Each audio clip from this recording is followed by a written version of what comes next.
ایک آدمی کا تم سے قتل ہوا اور تم ایک دوسرے پہ اس کا الزام ڈال رہے تھے، یعنی ایک دوسرے پہ ڈالتے تھے کہ تم نے کیا، تھوپنے لگ گئے تھے، اور واللہ مخرج ما کنتم تکتمون، اللہ تعالیٰ وہ فیصلہ کرنے والا تھا جو کچھ تم چھپاتے ہو، وہ اسے کھول کر رکھنے والا تھا تمہارے سامنے۔ پھر اللہ تعالیٰ نے کیا حکم دیا، یہ دیکھیے، فَقُلْنَا اضْرِبُوهُ بِبَعْضِهَا، اللہ کا حکم ہوا کہ مقتول کی لاش کا ایک حصہ، یا پھر دوسری رائے کے مطابق گائے کا ایک حصہ، اس سے ضرب لگاؤ۔ دیکھو اس طرح اللہ تعالیٰ مردوں کو زندہ کرے گا، یحیی الموتا، اللہ تعالیٰ کس طرح زندہ کرتا ہے مردوں کو، وَيُرِيكُمْ آیَاتِهِ لَعَلَّكُمْ تَعْقِلُونَ، یہ ایک نشانی دکھائی اللہ تعالیٰ نے اس انسان کو جس کو انہوں نے قتل کر دیا تھا زندہ کر کے، کہ تم دوبارہ اٹھائے جاؤ گے، جس طرح یہ انسان اٹھا اسی طرح اللہ تعالیٰ تم کو بھی دوبارہ اٹھا سکتا ہے۔ اس کے لیسنز کیا ہیں؟ بنی اسرائیل کا ایک مالدار شخص تھا، یہ بتایا جاتا ہے کہ اس کا ایک بھتیجا تھا، اس کی ایک بیٹی تھی، تو اس بھتیجے نے سوچا کہ یہ مالدار آدمی ہے، چچا میرا مر جائے گا جلدی سے تو سب کچھ مجھے مل جائے گا، اس وجہ سے اس نے کیا کیا، اپنے چچا کو قتل کر دیا، اور پھر اسی کسی آدمی کے سامنے دروازے پہ جا کے اس کو ڈال دیا، اور وہاں الٹا جا کے مطالبہ کرنے لگا کہ اس آدمی نے مارا ہے، ہمیں خون بہا دو، ہمیں دیت دو اس کی، یعنی اس نے ہمارے چچا کو مارا ہے، ہمیں اس کا بدلہ چاہیے۔ تو ان لوگوں کے درمیان جب جھگڑا ہونے لگا تو ایک آدمی نے کہا موسیٰ علیہ السلام سے فیصلہ کروایا جائے۔ موسیٰ علیہ السلام نے اللہ سبحانہ وتعالیٰ سے دعا کی تو اللہ تعالیٰ نے فیصلہ ڈیسائیڈ کس طرح کرایا کہ گائے کو ذبح کرو، اس گائے کو جو بتایا نا، جس گائے کو اللہ تعالیٰ نے بتایا کہ اس رنگ کی ہو، اسی گائے کو کہا کہ ذبح کرو، اور اس کے گوشت کا ایک حصہ لے کے اس آدمی کے جس کا قتل ہوا ہے اس کے جسم پر ٹچ کرو، اس طرح کیا ہوگا، وہ آدمی اٹھ کر کھڑا ہوگا اور اپنے قاتل کا نام بتا دے گا۔ یہ اللہ کی طرف سے ایک معجزہ تھا، ٹھیک ہے۔ تو یہاں پہ کیا سمجھ میں آتا ہے کہ جو برائی بھی انسان چھپ کر کرتا ہے وہ سامنے آ جاتی ہے، کوئی بھی برائی جو انسان کرے گا وہ اللہ سے نہیں چھپی ہوئی، وہ اللہ تعالیٰ لوگوں کے سامنے لے آئے گا، ٹھیک ہے۔ پھر یہ بتایا کہ اللہ تعالیٰ نے ایک حصہ ہے وہ گائے کا تھا یا اس میت کا تھا، جب وہ میت دوبارہ سے اٹھی اس نے بتایا کہ یہ انسان ہے میرا قاتل، اس طرح اللہ تعالیٰ نے کیا کیا، اللہ تعالیٰ نے قیامت کے دن کی دلیل دی۔ تو گائے ذبح ہونے سے کیا پتا چلا، اللہ تعالیٰ ان کے عقیدے کو ٹیسٹ کر رہا تھا کہ ان کا عقیدہ کمزور ہے یا پھر اللہ پہ یقین ہے، ان کا آخرت پہ ان کا یقین کمزور تو نہیں ہے۔ اللہ تعالیٰ نے ایک طرح سے دکھایا کہ دیکھو جس طرح گائے کو زندہ کیا ہے اس طرح تمہیں بھی زندہ کرے گا، ٹھیک ہے۔ پھر گائے کی محبت جو ان کے دل میں تھی، کہیں یہ اس کو اپنا معبود تو نہیں مان رہے، گائے کو ذبح کرنے کا مطلب یہ ہے کہ ہاں یہ ان کا معبود نہیں ہے، کیونکہ انہوں نے اپنے ہاتھوں سے ہی اس کو توڑا۔ پھر یہ تھا کہ اللہ تعالیٰ نے ایک طرح سے ان کے لیے اصلاح کا سامان کیا، کہ وہ قتل کرنا ان کے لیے مفید ثابت ہوا، کیونکہ ان کے ایمان کو اللہ تعالیٰ نے پھر سے مضبوط کیا کہ سب کچھ اللہ کے ہاتھ میں ہے، جو انسان سوچتا ہے اس کے ہاتھ میں کچھ بھی نہیں ہے، نہ ہی گائے کے ہاتھ میں نہ ہی کسی اور معبود کے ہاتھ میں، سب کچھ اللہ کی قدرت کی نشانی ہے، جو اللہ تعالیٰ چاہے وہ کر سکتا ہے۔ پھر اس کے بعد تھا یہاں پہ لیسن کہ کوئی سی بھی گائے ذبح کر دیتے اگر وہ لوگ تو اطاعت ہو جاتی، کثرت سوال کی وجہ سے ان کا اللہ تعالیٰ کے فیصلوں پر عمل کرنا مشکل ہو گیا، اس لیے پہلے ہی درجے پہ اللہ کے حکم کو مان لیا جائے۔ پھر یہ ہے نیکی بڑی ہو، کتنی بھی بڑی ہو، یا پھر کوئی برائی ہو، نیکی یا بدی، کوئی بڑی نیکی چھوٹی نیکی ہو، یا کوئی بدی بری ہو، زیادہ بڑی ہو چھوٹی ہو، کوئی بھی اچھائی برائی، اللہ سے کچھ نہیں چھپ سکتا، اللہ تعالیٰ سب کچھ جانتا ہے، چاہے انسان اکیلے میں کر رہا ہے، سب کے سامنے کر رہا ہے، کس نیت سے کر رہا ہے، اور ساتھ میں کیا ہوتا ہے اللہ تعالیٰ کو پتہ ہے، اور وہ لوگوں کے سامنے بھی لے آتا ہے۔ ایٹ ٹائمس ہمارے گناہ لوگوں کے اوپر بھی کھل جاتے ہیں، تو کیا ہوتا ہے الٹا، جیسے ہم سوچتے ہیں نا کہ لوگوں کے سامنے ہماری ایک امیج بنی ہوتی ہے، وہ اور زیادہ ڈسٹروائے ہو جاتی ہے، اور اللہ تعالیٰ نے کتنی ہی باتیں ہمارے لوگوں کے سامنے نہیں لائیں، اس کا مطلب یہ اللہ کا احسان ہے۔ پھر دوبارہ زندہ ہونا جو ہے وہ قیامت کے دن پر دلیل ہے کہ دوبارہ مردہ زندہ ہوں گے، خاص طور پہ وہ لوگ جو قیامت کا انکار کرتے ہیں، خصوصی طور پہ اس وقت کے جو عرب تھے ان کا انکار تھا کہ دوبارہ قیامت نہیں آئے گی۔ اللہ تعالیٰ نے اس طرح سے واقعے کے ذریعے ان کو یہ کلیئر کر دیا کہ اللہ تعالیٰ پھر سے آپ کو اٹھا سکتا ہے۔ پھر ایک امپورٹنٹ اصول جو یہاں سے پتہ چلا، زیادہ باتیں کرنا کام میں رکاوٹ کا ذریعہ بنتا ہے۔ جب بھی ہم کوئی کام کرنا شروع کرتے ہیں اور بہت زیادہ باتیں کرنے لگتے ہیں تو کیا ہوتا ہے، ہمارا کام ڈیلے ہوتا چلا جاتا ہے۔ عموماً بہت کام نہ کرنے کی وجہ بھی کیا ہوتی ہے کہ ہمارے پاس ٹائم ہی نہیں بچا، کیونکہ ہم باتیں کرے جا رہے تھے، کام کے وقت باتیں شروع ہو گئیں، جیسے زیادہ باتیں کی تو کیا ہوگا، نماز کے اوپر افیکٹ ہونے لگ جائے گا، نماز میں آپ کو وہی باتیں یاد آنے لگ جائیں گی جو آپ نے کی ہیں، جسٹ نماز سے پہلے آپ بہت ساری باتیں کر رہے تھے، نماز میں وہی باتیں ہمارے دماغ میں چلنے نہیں لگ جاتی؟ تو اور کیا ہوگا ساتھ میں، نماز کا وقت بھی کم رہ جاتا ہے، کبھی کبھار نماز کا ٹائم ہو گیا لیکن ہم فون پہ بات کر رہے ہیں اور ہم کنٹینیو رکھتے ہیں، اس سے کیا ہوگا، نماز کا وقت اور ڈیلے ہوتا چلا جاتا ہے۔ پھر زیادہ باتیں دل کو سخت کر دیتی ہیں انسان کے، اور اس کے اندر سے خشوع کم ہو جاتا ہے، کیوں؟ کیونکہ انسان ہر طرح کی باتیں کرتا ہے، غلط بات، اچھی بات، کوئی بھی گناہ کی بات جو اس کے منہ سے نکل جاتی ہے، غیبتیں ہو جاتی ہیں، بہت ساری چیزیں ہوتی ہیں، پھر انسان کیا کرتا ہے، اس کی تعویلیں شروع کر دیتا ہے اور گناہ پہ گناہ کرنا شروع کر دیتا ہے۔ یعنی اگر کوئی آپ سے بولے کہ آپ نے ایسا کیوں بولا اس کے بارے میں، ارے میں نے تو اس وجہ سے کہا تھا، کیونکہ کوئی بھی آپ نے ریزن دیا، تو آپ نے کیا کیا، اپنی غلطی کو کور کرنے کے لیے اور جھوٹ بولنا سٹارٹ کر دیا، اور باتیں کرنی سٹارٹ کر دی، تو اور الزام لگانے سٹارٹ کر دیے، یہ ساری چیزیں کیا کرتی ہیں، اور زیادہ انسان کو شرمندگی کی طرف لے جاتی ہیں۔ پھر یہ ہے کہ انسان انہی میں الجھ کے رہ جاتا ہے، جب ہم بہت زیادہ باتیں کرتے ہیں، بولتے ہیں، تو ہم کبھی کبھار ایگزاسٹ بھی ہو جاتے ہیں زیادہ باتیں کر کے، پھر ہمارا دل ہی نہیں لگتا نماز میں، کیونکہ ہم پوری طرح سے دنیا میں آکوپائڈ ہو چکے ہوتے ہیں نا۔ تو آپ دیکھیں گے نماز میں جب آپ بہت زیادہ بات کرتے ہیں، اس کے بعد جب آپ نماز پڑھیں گے نا، بالکل خشوع نہیں ہوگا نماز میں، اسی لیے یکسوئی بھی نہیں ہوتی کہ آپ اللہ کے سامنے کھڑے ہوئے ہیں، آپ کو رونا بھی نہیں آئے گا، کیونکہ مائنڈ میں یہ چل رہا ہوگا کہ یہ کام ختم کروں، پھر دوبارہ سے مجھے وہی کام کرنا ہے جو میں پہلے کر رہی تھی، ٹھیک ہے؟ اور غلط بات ہوئی تو کیا ہوگا، سارا دن آپ سوچتے رہ جائیں گے، کیا میں نے ایسے کیوں کیا، کاش میں نے ایسے نہ بولا ہوتا، ریگریٹ میں پورا دن نکل جاتا ہے۔ تو ہر طرح سے زیادہ باتیں کرنا انسان کو نقصان دیتا ہے، خصوصی طور پہ کچھ ایسے مواقع ہیں جہاں پر تو بولنے کے لیے بالکل منع کیا گیا ہے، جیسے نماز پڑھتے ہوئے، یا پھر قرآن کی تلاوت سنتے وقت، جب بھی قرآن کی تلاوت چل رہی ہو تب بھی نہیں بولنا ہوتا، چاہے عربک میں ہو چاہے آپ سمجھ رہے ہوں، ٹھیک ہے؟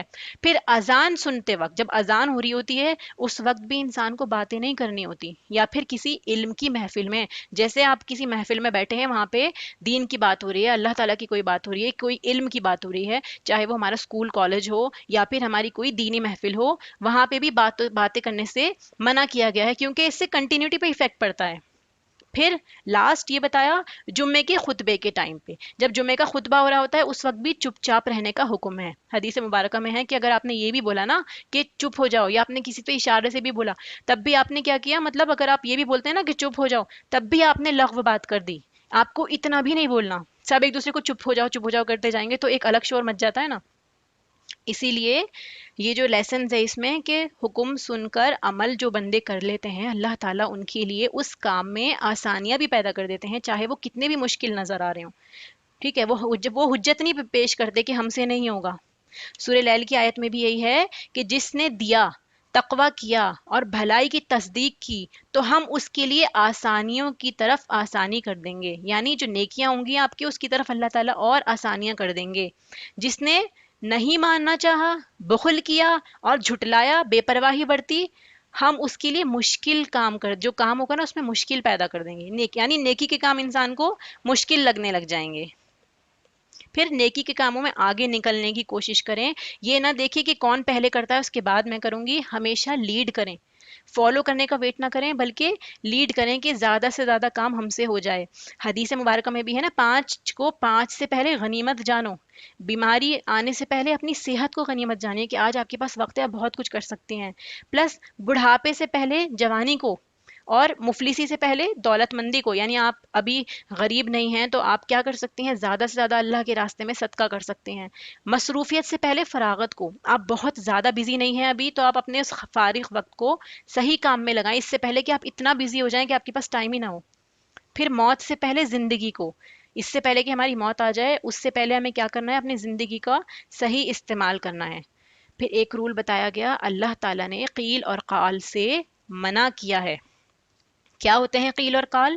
قیل اس نے کہا، قال قیل مطلب یہ کہا، قال اس نے یہ کہا، یعنی کوئی بھی بات جو پہلے ہو چکی ہے، کوئی انسیڈنس جو ہو چکا ہے، آپ نے وہاں سے سنا، آپ نے یہاں سے سنا، اس کا آ کے چرچا کرنا، وہ یہ کہہ رہا تھا، وہ یہ کہہ رہی تھی، it is a complete waste of time, اسی بات کو بار بار نہ دہرائیں، اس چیز کو منع کیا گیا ہے، کیل اور کال سے اللہ نے روکا ہے، اللہ تعالیٰ نے قیل اور قال کو منع کیا ہے۔ پھر یہ ہے کہ دین کی خوبصورتی فضول باتوں کو چھوڑنے میں ہے، جو باتیں آپ کو لگ رہا ہے نا ایکسٹرا ہیں ان کو آپ چھوڑ دیں۔ پھر ہم مصیبت کے وقت اللہ تعالیٰ سے کیا وعدے کرتے ہیں کہ اللہ تعالیٰ ہم لوگ کیا کریں گے، ہم عبادت کریں گے، ہم بہت اچھے سے نمازیں پڑھیں گے، ہم سارے کام کریں گے، لیکن جیسے ہی وہ مصیبت ٹلتی ہے ہم اپنے سارے وعدے بھول جاتے ہیں، ہم یہ بھی بھول جاتے ہیں کہ ہم نے اللہ تعالیٰ سے کیا کیا کہا تھا، بس یہ ہے کہ مصیبت اللہ تعالیٰ ہماری ٹال دیں۔ اور لاسٹ میں کسی کے دین پر سوال چاہے کتنا بھی احمقانہ ہو اس کا بالکل مذاق نہ اڑائیں، آپ کے مذاق اڑانے کی وجہ سے کوئی انسان دین سے دور نہ ہو جائے یا وہ پوچھنا ہی بند نہ کر دے۔ جب بھی کسی کو کوئی بات پوچھنی ہو تو آپ اس کو اچھے سے ہی سمجھائیں، ٹھیک ہے؟ تو ہو سکتا ہے اللہ تعالیٰ اس کا بھی سینہ کھول دے اور اللہ تعالیٰ آپ کو بھی اس کا پھل دے بہتر۔ پھر ایک آپ کو اس کے بارے میں بتانا تھا امپورٹنٹ کہ آپ اس کا اسکرین شاٹ لے کے خود اسٹڈی کر لیجیے گا۔ میں نے جو یہ حروف جر پریپوزیشنز ہوتے ہیں قرآن پاک میں جتنی جگہ بھی آئے ہیں، اگر آپ کو صرف ان کا بھی مطلب پتہ چل جائے گا تو معنوں میں بہت آسانی ہو جائے گی، تو اس لیے میں ان کو ڈیٹیل میں نہیں بتا رہی، صرف میننگ دیکھ لیجئے کہ جب بھی فی آتا ہے اس کا میننگ آئے گا میں، قرآن میں جہاں پہ بھی فی لفظ استعمال آئے گا، ایسے الا کا مطلب ہوگا ہے تک، انگلش اردو دونوں میں میننگ لکھے ہوئے ہیں اور ود ایگزامپل۔ یہ پریپوزیشنز ہوتے ہیں، حروف جر کہلاتے ہیں۔ جر کیوں کہلاتے ہیں؟ جب بھی یہ لفظ آئے گا اس کے آگے والا جب بھی کوئی اور وہ آئے گا نا الفاظ یا جتنے بھی الفاظ آئیں گے ان کے نیچے زیر ہو جائے گی، یعنی نیکسٹ ورڈ کو یہ زیر دیتے ہیں، ٹھیک ہے؟ من اللہ میں آپ دیکھیے، علی کل شیء میں دیکھیے، الی الہدی میں یا کے اوپر کوئی حرکت نہیں ہے اس لیے یا چینج نہیں ہوا، اور اسی طرح باقی کے لی لام زیر لی جیسے آپ نے دیکھا نا الحمد للہ ہی زیر آ گئی للمؤمنین، ٹھیک ہے؟ اور یہاں پہ مؤمنین ایکچولی یہاں پہ جو یا نون ہے نا یہ زیر کی وجہ سے آیا، ادروائز یہ واو نون ہوتا، ٹھیک ہے؟ ان ہو گیا، ان کا مطلب ہوتا ہے سے، حتی کا مطلب ہو گیا تک، تو یہ ایسے یہ والے ورڈز جتنے ہیں آپ کے سامنے ان کو بس آپ یاد رکھیں تاکہ جب بھی ہم ترجمہ کریں تو آپ کے لیے آسانی ہو جائے، ٹھیک ہے؟ یہ جو کاف زبر کا ہے سٹارٹنگ میں جیسے آپ دیکھیں گے نا کماسلی لکھا ہوا تھا، یہاں پہ نا کماسلی جنتن، یعنی سمبلائز کرنے کے لیے استعمال ہوتا ہے، کسی چیز کے لیے لائک کے لیے استعمال ہوتا ہے، اس کی طرح۔ ایسے ہی وا آتا ہے جیسے کہ سورہ لاسٹ کے سپاروں میں 30ویں سپارے میں آتا ہے نا، جتنی بھی صورتیں وہاں سے سٹارٹ ہوتی ہیں اس کا کیا میننگ بتایا جاتا ہے؟ قسم کے لیے بھی استعمال ہوتا ہے، واللہ، باللہ، تاللہ، یہ بھی زیر دے دیتی ہیں ورڈ کو، ٹھیک ہے؟ تو ان حروف کو یاد رکھیں گے انشاءاللہ تعالیٰ تاکہ ترجمے میں بہت حد تک آسانی ہو، ان کو بھی آپ نوٹ کر سکتے ہیں۔ وآخر دعوانا الحمد للہ رب العالمین، سبحانک اللہم و بحمدک، اشہد ان لا الہ الا انت، استغفرک واتوب الیک۔